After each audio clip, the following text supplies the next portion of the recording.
Good morning, everyone. Welcome to Thursday morning. It's Stephen Whiteside here from the uptrend.com. In the pre-market this morning, we've got lots of numbers coming out at 8:30 this morning. So right now, stock index futures are currently trading above fair value. Gold is making a new all-time high, while crude oil is making a new low for 2025 on Thursday morning.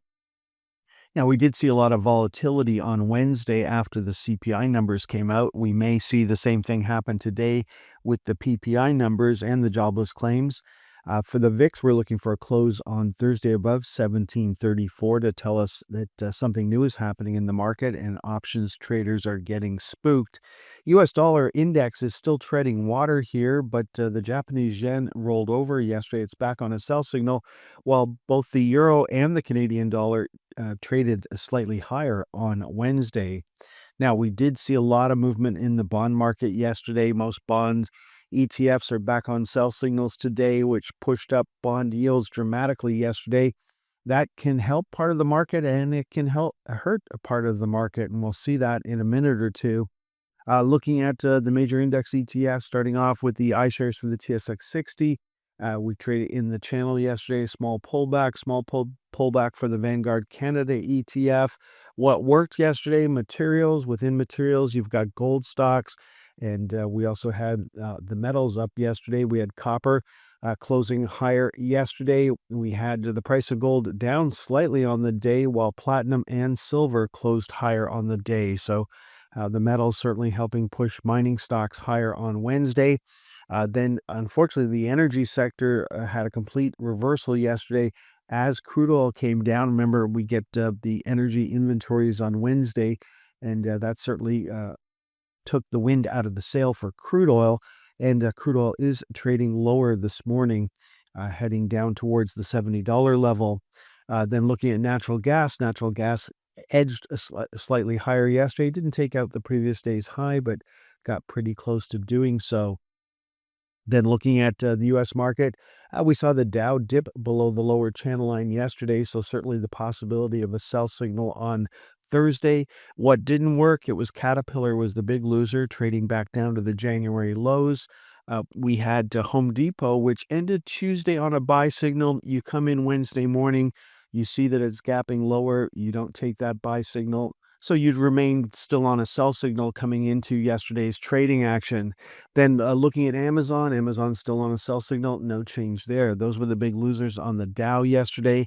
The S&P 500 dipped through the lower channel line but recovered, closing lower on the day. We do have the equal weighted S&P 500 back on a sell signal as of Wednesday's close. Then looking at the NASDAQ 100, still closing above the upper channel line. Big move up yesterday for Global Foundries. We also had a big move up yesterday for Gilead, both gapping higher on Wednesday. Then looking at the equal weighted NASDAQ, it was unchanged on Wednesday. And then we had a small pullback for the next generation NASDAQ stocks. Still on a buy signal here, still holding on, closing above the lower channel line. Then looking at the Russell 2000, the small caps, micro caps, they all got hit hard on Wednesday as higher interest rates will hurt these stocks more than any other area of the market. What worked in the US, it was consumer staples having an inside day. What didn't work, well, just like in Canada, it was the energy sector driving right down to the lower channel line. Now, moving on to the U.S. most actives from Wednesday's trading action, Intel's had a couple of big up days and closed above the January high.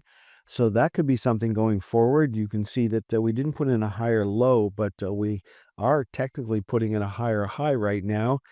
Then we had a reversal in Supermicro yesterday, hitting our next price target. So cha-ching, you got to lock in some profits there. So it looks like some money came out of Supermicro, might have gone right into Intel. And you can see that we're still stuck to the flypaper channel and we haven't taken out the December high just yet.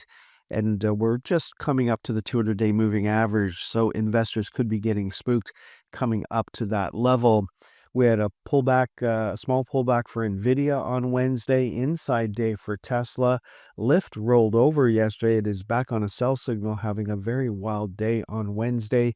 Our favorite Brazilian bank is still on a buy signal, barely holding on, while our favorite Italian bank is still on a buy signal, and it made a new high on Tuesday. No joy for Rigetti, still on a sell signal here. Palantir, no change there. No change for Ford, still trying to hold on to $9. And then we've got Apple back on a buy signal as of Wednesday's close. And then a couple of stocks doing really well right now. Alibaba made a new high on Wednesday. We also had AT&T making a new high on Wednesday. Let's finish off looking at the TSX most actives, and we still have Enbridge on a buy signal. No change there. No change in trend for Suncor, but a nice reversal day, unfortunately, and we traded back up to the January high and are starting to pull back. Canadian Natural Resources still on a sell signal. No change there. Pullback for TD Bank. No change in trend. Then we had an inside day for Manulife on Wednesday. Nice big up move for Barrick on earnings, and we plowed through the $25 level and heading up to 26.56. That is our next target to the upside for Barrick. A new high for BlackBerry on Wednesday. Then we had a pullback in Synovus, still on a buy signal here. No change in trend.